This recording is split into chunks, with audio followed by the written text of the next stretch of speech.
Então, boa noite a todos. É muito bom estar aqui, né? Olho no olho, depois de tanto tempo, assim, meio recluso em casa, né? Então, agradeço a Jesus por estar aqui nesse momento, agradeço a direção da casa por estar me oportunizando a falar um pouco da doutrina espírita. Então, nós escolhemos o tema serenidade e equilíbrio, que também significa paz de espírito. Quem semeia o equilíbrio, colhe serenidade. Quem de nós aqui não gostaria de viver esse estado de serenidade, de equilíbrio constante? A resposta é óbvia, né? Todos nós gostaríamos de viver esse estado. Mas é fácil, será, conseguir viver nesse estado de serenidade? Não é nem um pouco fácil.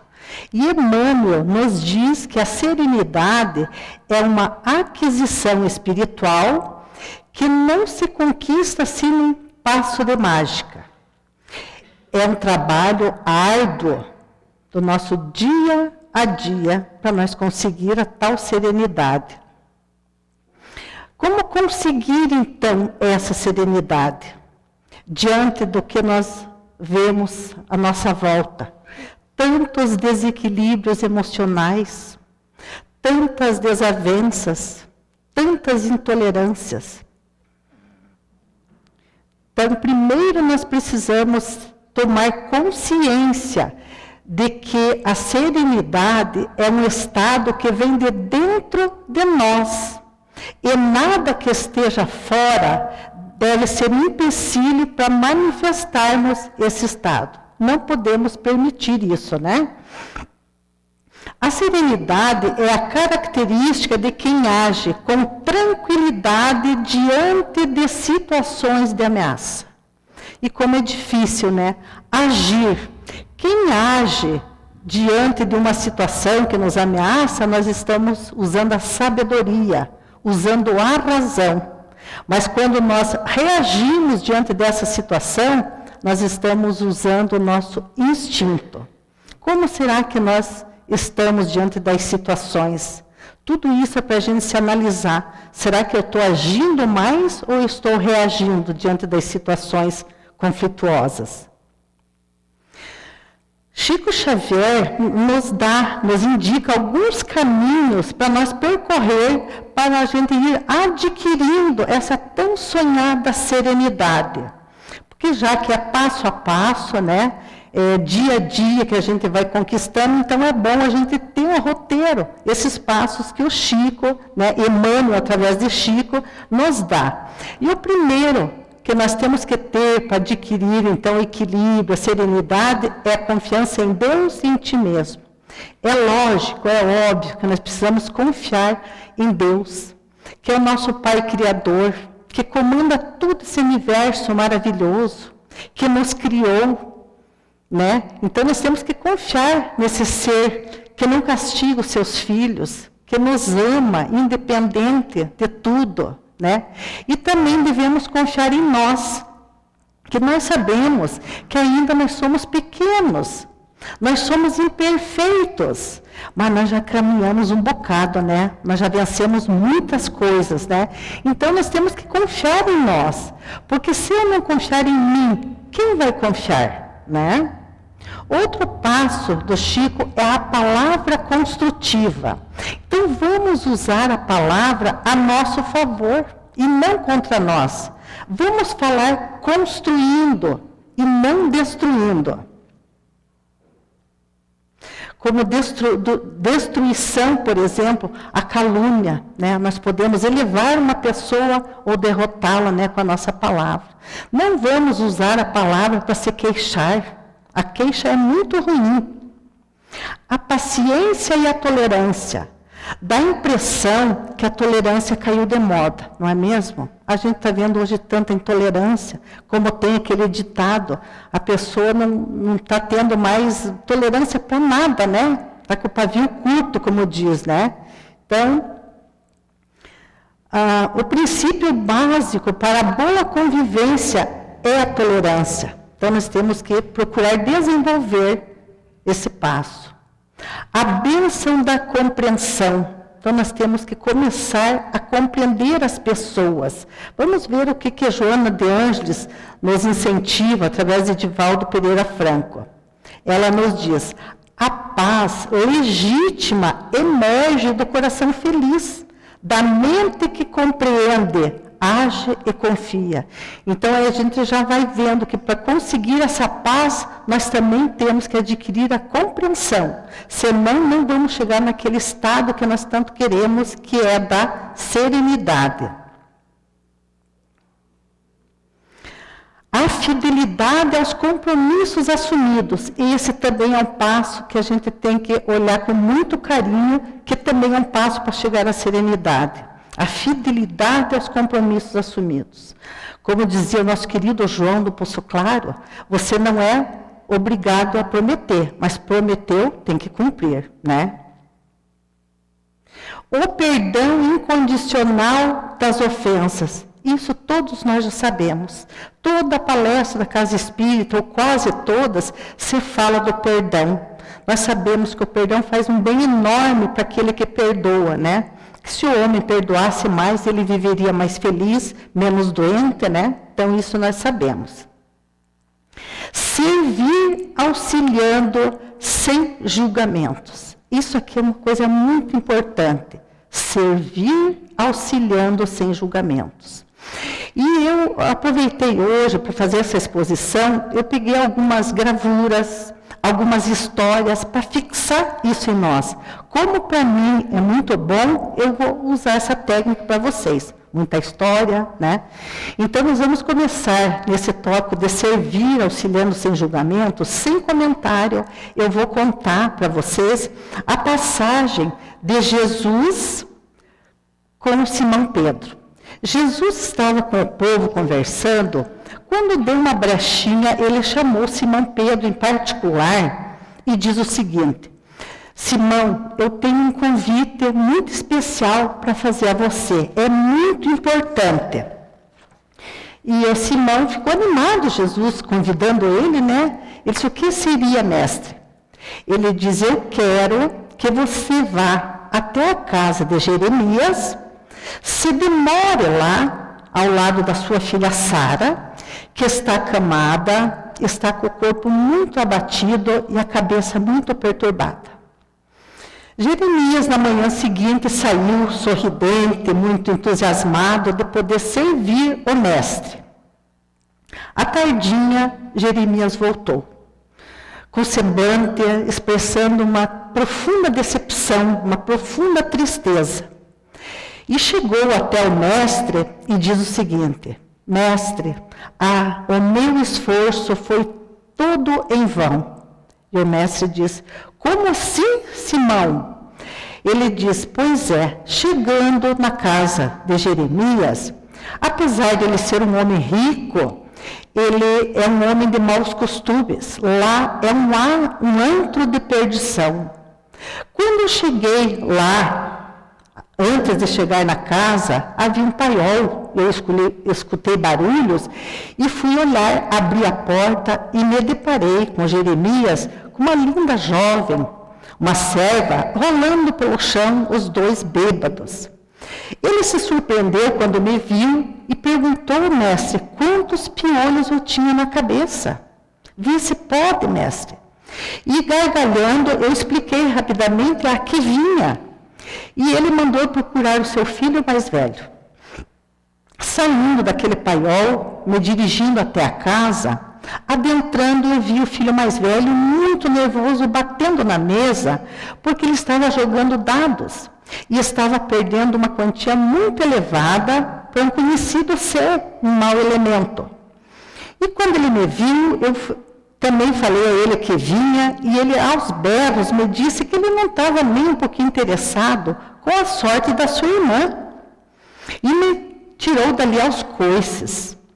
Quando eu saí da sala, eu esbarrei com a dona da casa e falei para ela o que vinha. E nisso passou uma menina raquítica e ela agarrou a menina pelos cabelos e começou a espancar a menina, achando que a menina que havia roubado um figo. Bateu na menina até sangrar a boca. E ele ficou assim, espantado de ver aquela violência. E nisso a mulher terminou de bater na menina ali e apontou o quarto da Sara. E ele olhou o mestre bem quieto, olhando, ele disse, mestre, e não para por aí as dificuldades. Quando eu fui onde ela me apontou, eu entrei no quarto errado. E estava o filho mais novo com a mão dentro do cofre, roubando joias. Quando ele me viu, ele ficou tão preocupado, achando que era um espião da família, e voou para cima de mim, me espancando. E eu, com dificuldade, me desviei dele, expliquei que eu estava ali para ajudar a sua irmã Sara. Foi então que ele saiu até o corredor e me mostrou onde estava a menina. Quando eu cheguei lá, mestre, realmente a menina é doente da cabeça, ela é perturbada. Quando ela me viu, ela começou a falar coisas indignas, fazer gestos obscenos, e eu caí fora. Eu fugi rápido dali. E o mestre olhava, bem sereno, e não falou nada. Então Simão disse, mestre, escutou o que eu falei? Será que eu não cumpri com honestidade, com compromisso, aquilo que o senhor me pediu, só que eu não consegui? E o que o mestre disse para ele? Simplesmente ele disse, Pedro, eu conheço há muito tempo Jeremias, conheço a sua esposa e conheço os seus filhos. Foi por isso que eu pedi para você ir ajudá-los. E quando eu pedi para você ir ao encontro deles, apenas te pedi para auxiliar. Então, sem comentários, né? Então, nós temos que servir e nunca julgar. Se nós queremos ser um discípulo de Jesus, né, um ajudante de Jesus, nós temos que seguir o que Ele nos manda e não julgar ninguém. Porque para nós julgar ninguém, nós precisamos estar isento de qualquer erro, né? Será que nós estamos? Nós também temos alguns passos a seguir para o nosso melhoramento e assim conquistar a serenidade. Primeiro passo é detectar o que faz com que os nossos estados de ansiedade, de desconforto, de frustração ou insatisfação cheguem no limite. É o primeiro passo a trabalhar na melhora. Detectar essas coisas, mas é fácil. Como fazer isso? Como enxergar e analisar? Autoconhecimento. Nós precisamos analisar as nossas atitudes. Analisar como é que eu estou reagindo diante daquelas situações, né, que nos ameaçam. Analisando o que provoca esses estados de desconforto, de irritação em nós. Quando nós descobrir a causa disso, a gente vai começando a trabalhar. E aconteceu comigo uma coisa que eu relato para vocês, que eu tenho uma dificuldade muito grande em lidar quando alguém chega e me pede de supetão para fazer alguma coisa. Eu quase que perco o meu prumo, digamos assim. Então eu gosto, quando vão me pedir para fazer qualquer coisa que me peça com antecedência, que eu preciso um pouco de tempo. Eu sou assim. E fiquei me questionando depois que eu comecei a fazer essa palestra, já faz algum tempo lá em Papanduva. Eu pensei, mas então eu vou falar para os outros, eu quero fazer comigo. E vi que uma das coisas piores para mim é isso, eu não gosto de viver no meu limite. Desde quando você vai sair fazer uma viagem, tem uma consulta, eu até sou exagerada, eu chego meia hora, uma hora antes. Mas isso, eu sou assim, né? E daí nessa de não gostar disso, eu comecei a refletir o que ocasionava aquilo em mim. E não fui fazer a regressão de memória, nem procurei psicólogo. Eu fiz o que a doutrina espírita manda em Joana de Ângeles. Eu fui chegando até um ponto que eu descobri por quê. E foi aqui em Mafra que aconteceu, esse entrave meu. Há 30 anos atrás, nós tínhamos recém-aberta a nossa casa espírita em Papanduva. Então, a minha irmã mais velha pegou a primeira presidência, a segunda gestão eu peguei. Nós sentávamos na mesa em 5, a gente lia o Evangelho, comentava, não fazíamos palestra, nem em pé a gente ficava. Então, a gente começou assim. E teve uma reunião muito grande aqui em Mafra. Tinha muita gente, eu lembro muito do Cláudio, falecido Cláudio, que estava se arrumando, nós estávamos em eu acho que umas 14 pessoas numa mesa, e eu estava ali muito tímida, mas eu vim na reunião, toda importante, presidente de Papanduva, e me pegaram de supetão para mim fazer a prece final. Me deu uma trava assim, e eu comecei a fazer o Pai Nosso e terminei na Ave Maria. Quando terminou assim, tinha um coquetel, eu não fiquei. Eu saí por uma porta, que era o centro lá em cima, eu saí pela porta dos fundos e fui embora. E eu descobri que foi ali que eu comecei. Hoje, a gente já está um pouquinho mais experiente, e mesmo hoje, se alguém me convidar, não vou fazer o Pai Nosso aqui na frente, eu não faço. Por quê? Porque todo mundo conhece a prece do Pai Nosso, né? Se errar uma frase, todo mundo vai ver. Então, a melhor opção, como ensinou Raul Teixeira, fale com o coração, feche o teu olho e fale. Então, eu aprendi, mas descobri que eu tinha um travamento com uma coisa que aconteceu. Então, isso é bom a gente fazer o que ocasiona essas coisas, né? Para a gente ir se melhorando. O segundo passo é não dar importância excessiva ao que não merece. Porque muitas vezes nós nos aborrecemos com coisas tão pequenas que não vale a pena nós deixar a nossa alegria embora por causa de coisas tão pequenas, né? Não vamos nos ocupar com pessoas ou coisas que não acrescem nada para nós, né? Não vale a pena. Quando, por exemplo, muitas vezes abdicamos de momentos harmoniosos e felizes apenas para demonstrar que nós temos razão. Não é assim? Então, de repente, quando você for discutir com um familiar querido, deixe ele ganhar e você seja feliz. Até tenho aqui, para a gente não esquecer. Você quer ter razão ou quer ser feliz? E eu com meu marido sempre usamos essa técnica na casa brincando, quando às vezes ele fala uma coisa, eu digo, pode ter razão, eu prefiro ser feliz. A gente aprendeu isso aqui. E muitas vezes é muito melhor. Deixa, às vezes o marido, não é marido? Às vezes fala umas coisas assim, eu vou falar, não, pode falar, eu quero ser feliz, né? Então isso é muito importante. Por isso que eu trago esses desenhos aqui para a gente, na hora de uma discussão, lembrar, né? O terceiro passo, a autoexigência extrema faz com que nos coloquemos metas ou tarefas que talvez não possamos realizar. Então, ser exigente conosco mesmo é bom. É uma das chaves para a nossa superação. Mas nós devemos entender os nossos limites e aceitar esses limites com dignidade. Focar em apenas uma meta por vez. Tudo isso é passos a passos para nós chegar na serenidade. Focar em apenas uma meta por vez. E eu lembrando que nós já estamos no meio do mês de novembro, chegando ao fim do ano. Quando chega dia 31, o que a gente faz? As famosas metas de final de ano, né? Primeira, eu vou emagrecer, eu vou para a academia, eu vou fazer um curso de inglês. Eu quero me candidatar a fazer um trabalho voluntário. Eu vou mudar de emprego, se eu não quero melhorar.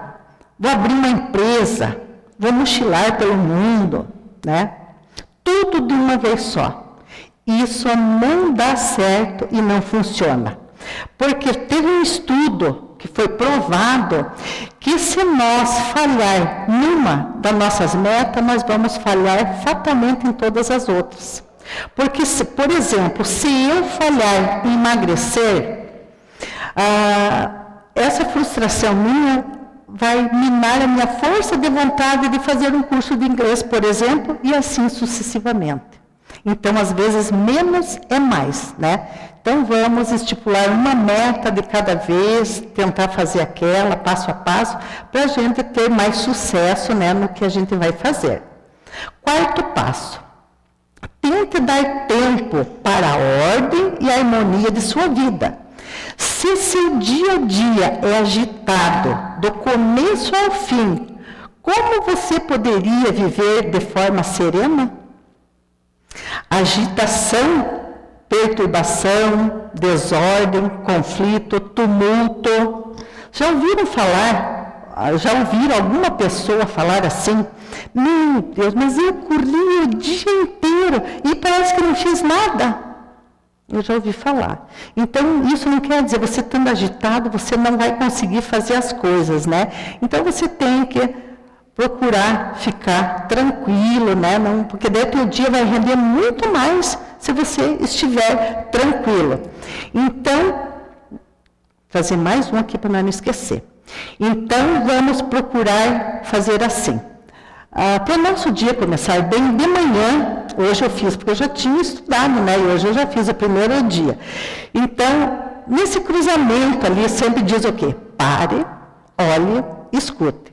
Então, quando você acorda de manhã, você para, senta na cama, parou, olhe para o céu, imagine o céu azul, olhe para o céu, mentalize Jesus, escute o teu coração batendo e agradeça a Deus por você estar vivo, por ter mais um dia. Aí você já levanta mais tranquilo para começar bem o seu dia, né? Como também, agora eu vou contar uma história para gravar bem. Quando alguém falar serenidade, vai lembrar pelo menos alguma coisa da palestra da Mila. Então tem uma história que talvez você já conheça, dos 2 lenhadores. Então, numa vila, havia 2 exímios lenhadores. E um dia, eles se encontrando, eles combinaram de enfrentar um desafio. Vamos ver de nós 2 qual que corta mais lenha? E foram lá os 2, com o seu machado, cortar lenha. Teve um que começou a cortar rapidamente, e de vez em quando ele olhava e percebia que o outro sentava, dava uma parada, descansava. Ele pensou, vai ser muito fácil. E continuou, trabalhando sem parar. Quando chegou no final do dia, aquele que cortou bastante, cortou bastante lenha, ele disse, agora vamos ver quem ganhou, mas já sorrindo, né? Quando eles foram fazer a medição da lenha, sabe quem ganhou? Aquele que parou, que dava um intervalo. E o vencido chegou e disse, mas como assim? Eu não parei de cortar lenha? E você parado, descansando? Como é que você ganhou? Daí ele disse, é que enquanto eu parava, eu afiava o machado. Então, essa é uma lição para a nossa vida, dar esses pequenos espaços, porque enquanto nós damos esse pequeno espaço, nós podemos meditar, né? Nós podemos nos oportunizar, entrar em contato com o nosso anjo da guarda, às vezes absorvendo aquela mensagem para a solução de um problema, nós vamos nos conectar conosco mesmo, né? E vai render muito mais. Então, sempre vamos lembrar da história dos lenhadores, né? Mudar ou melhorar os nossos hábitos para permitir que a fluidez entre em nossas vidas vai ajudar a diminuir a tensão e a encontrar maior serenidade. Hábitos para permitir a fluidez na nossa vida. O que é essa fluidez? É andar de modo mais fácil, permitir que a leveza faça parte do nosso dia a dia, não viver pesado, correndo, agitado, né? O 5º passo, deixe-se ajudar pelas diferentes técnicas milenárias, como yoga ou meditação, disciplinas que permitirão descarregar as tensões, conectar-se consigo mesmo, acalmar a mente e oxigenar as ideias para obter uma maior serenidade. Então, nós devemos de sempre dar um tempo para nós mesmos, para poder fazer essas coisas, né? Porque senão a gente entra naquele piloto automático e não faz nada, de repente passa uma vida aí numa agitação que não precisa ser assim. E Joana de Ângeles nos diz, meditar significa reunir os fragmentos da emoção num todo harmonioso, que elimina as fobias e as ansiedades, liberando os sentimentos que aprisionam o indivíduo, impossibilitando-lhe o avanço para o progresso. Então a gente vê como é importante a meditação. E basta meia hora de meditação por dia para nós já conseguir estar muito melhor. E ir conseguindo, né? Então, adquirir a nossa sonhada serenidade. Outro passo, cuide da sua saúde, exercite-se, trabalhe a mente, o corpo e o espírito em harmonia. O equilíbrio é a chave para a serenidade, e ainda que encontrá-lo não seja tarefa fácil. Mas com trabalho e dedicação é possível conseguir o que buscamos. Então a gente sabe que para conseguir tudo que é de melhor para nós, não é em toque de mágica. Isso demanda boa vontade, né? Perseverança, tudo isso para a gente conseguir. O 7º passo, lembre-se que viver com serenidade é um trabalho que leva anos, que nunca para, e que mais do que um objetivo torna-se uma filosofia de vida. Importante, né? Então, como a gente falou, ter perseverança nesse objetivo de conquistar a serenidade vale muito mais a pena. A gente vai viver alegre, leve, tranquilo, né? E viver muito mais.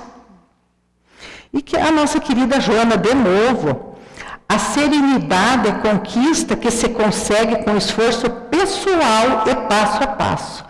Então, não depende de ninguém a nossa serenidade. É uma conquista nossa, né? Intransferível. E Joana nos dá algumas dicas também para a gente conseguir a aquisição da serenidade. E ela nos diz que devemos superar pequenos desafios, que não há como evoluir sem vencer os obstáculos e superar os desafios naturais da vida. Quando nós nascemos, nós já nascemos enfrentando os primeiros desafios, a respirar sozinhos, depois andar, comer, né? Depois ir para a escola, o desafio de ler, de aprender a ler, aprender a escrever, o desafio de passar num concurso, de estudar para conseguir um emprego, né? E os desafios da família. Quantos desafios a gente enfrenta na família, né?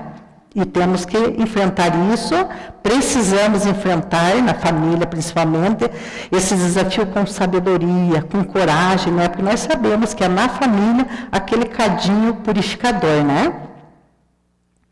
A irritação que se faz controlada. Que nenhuma agressão exterior te perturbe, levando-te à irritação, ao desequilíbrio. Tem ensinamento do Dalai Lama que ele diz: não permitas que o comportamento dos outros tire a sua paz. Então, nós não podemos permitir que os outros ditem como nós devemos nos sentir, né? Alguém que te irrita, pacifica, silenciando. Não vamos procurar viver aquilo que não é nosso. Nós já temos nossas coisas para viver, então vamos viver aquilo que é para nós. Vamos deixar os outros. O que não é nosso, não vamos pegar, né? A tua paz é moeda arduamente conquistada, que não deve atirar fora por motivos irrelevantes. E nós vamos sobre isso de não jogar fora, né? E não deixar nos levar por coisas pequenas e não deixar que os outros ditem, também tem uma história, a sabedoria do samurai.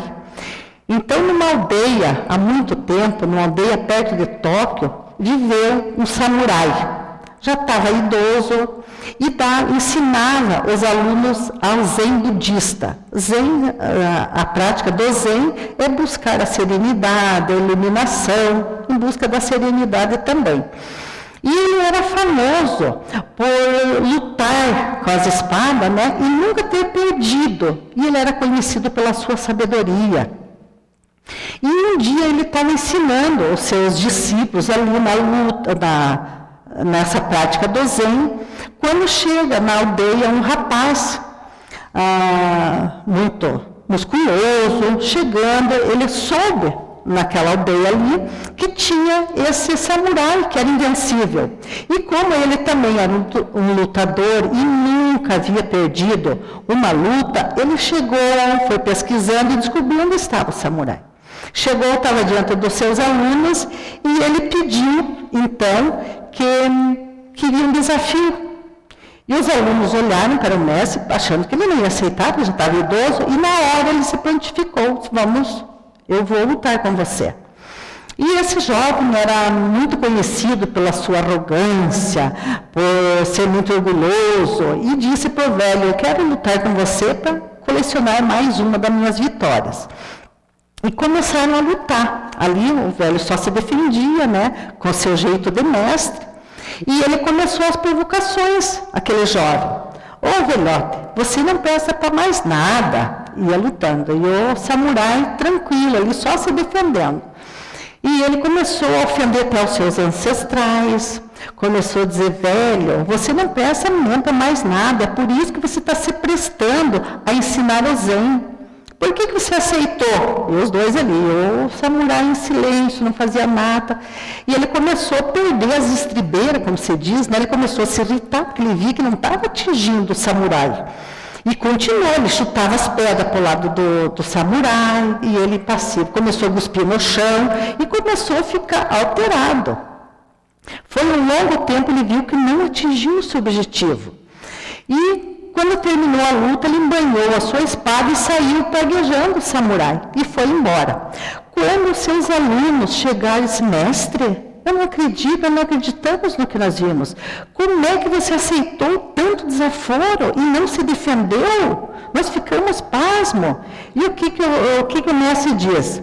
Quando alguém pretende entregar um presente que não é aceito, com quem fica o presente? Indagou o samurai.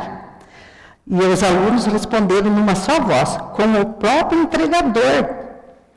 Então, do mesmo modo ocorre com o ressentimento, com a inveja, com o despeito, quando não são aceitos, continuam pertencendo a quem os carrega consigo. A nossa tranquilidade e paz interior depende exclusivamente de nós, e ninguém pode tirá-la sem o nosso consentimento. Então, nós não podemos permitir, né, como eu falei, que alguém dite como eu devo me sentir, né? Se eu já estou conseguindo um pouco de tranquilidade, um pouco de paz, ninguém tem o direito, né? Eu não posso me dar o direito que ninguém tire, né? Também corrigir as nossas emoções perturbadoras. E Dalai Lama diz: os maiores obstáculos à paz interior são as emoções perturbadoras, como a raiva, o apego, o medo e a desconfiança, enquanto o amor, a compaixão são as fontes de paz e felicidade. E Joana de Ângeles nos diz que sistema nervoso alterado, vida em desalinho. Então, ali dessas emoções perturbadoras, como a raiva, todos nós nos sentimos às vezes, né, enfurecidos. Nós ficamos com raiva, de repente a gente tem medo de alguma coisa, desconfiança, isso é um sentimento que nós devemos eliminar, a tal da desconfiança. A gente vive muito inseguro, né? Então, tudo isso nós sentimos, mas não podemos deixar que fique muito tempo conosco. Nós temos que ir eliminando essas pequenas raivas, como ali no começo a gente falou da irritação, né? O silêncio, às vezes, é o melhor remédio para tudo isso, né? Então, nós não devemos também utilizar dos nossos pensamentos pessimistas. Nós temos que cuidar muito com isso. Sabem por quê? Porque todos nós já ouvimos falar da lei da atração. Você atrai tudo aquilo que teme. Você atrai tudo aquilo que agradece. Alguém aqui hoje agradeceu alguma coisa para atrair coisas novas? Que bom, né? Você atrai tudo aquilo em que foca a sua atenção. Você atrai tudo aquilo do que se queixa. Alguém lembra hoje de ter feito alguma queixa, se queixou de alguma coisa? Você atrai todas as suas experiências sem se dar conta, pelo maravilhoso poder de sua mente que funciona sem parar. Então, tudo que nós estamos vivenciando, né, experienciando, são conquistas nossas que nós atraímos. E a gente pergunta: como está a nossa vida? Está boa? Ótimo. Vamos perseverar e continuar que ela continue boa. Está ruim? então comece a melhorar, prestando atenção à maneira que está vivendo, na maneira que está pensando. Ambição freada. Em suas considerações, a nossa querida Joana sugere que, se utilizássemos com maior equilíbrio as nossas ambições, até que elas poderiam ser-nos bastante úteis. Mas, além do aspecto negativo da ambição, tem o lado positivo? Tem, claro que tem. Por exemplo, uma conquista do emprego, ambição, né? Ambição de passar no vestibular, ambição de mudar o emprego, né? Ter um emprego melhor, isso aí tudo é favorável. Esse aqui quem nos diz é o Eliseu Regonati, ressaltando os benefícios que a ambição bem direcionada pode proporcionar ao ser humano. Ele diz, a ambição e tão cedo não deixará de ser um dos mais fortes sentimentos humanos, constituindo-se mesmo em mola propulsora do progresso. Porque se não tivesse a ambição, aquela ambição boa, como é que ia existir o progresso? Todo mundo ia se acomodar, né? E não ia haver o progresso. A ambição é um impulso natural, que até certo ponto nada tem de censurável, constituindo mesmo um elemento indispensável ao progresso individual e social. Como nós falamos, ambição boa, né? Que nós temos que ter uma ambição de melhorar de vida, de repente o meu carro está batendo, eu tenho a ambição de ter um carro melhor, nada censurável. A ambição deixa, todavia, de ser um bem e assume a feição de vício, detestável quando excede determinados limites, caindo no exagero. Em outras palavras, quando ao invés de ser governada por nós, passa a nos governar. Que aí já passa a ser a ganância, né, de querer mais e mais e mais, fazendo do seu próximo trampolim, não medindo esforços, né, para conseguir ter mais coisas. Então, isso que seria ambição, né, que não é favorável. Também outro passo, aceitar as diferenças. Porque não existem seres humanos iguais. Cada um tem uma particularidade, uma existência de milênios de anos. Imagine quantas experiências eu tive nas minhas milenárias encarnações. A senhora, a Lúcia, cada um teve as suas experiências. Como é que nós vamos pensar igual? Agir igual, né? Por isso que nós temos que ter, como a Joana diz, aquela compreensão, aquela tolerância, né?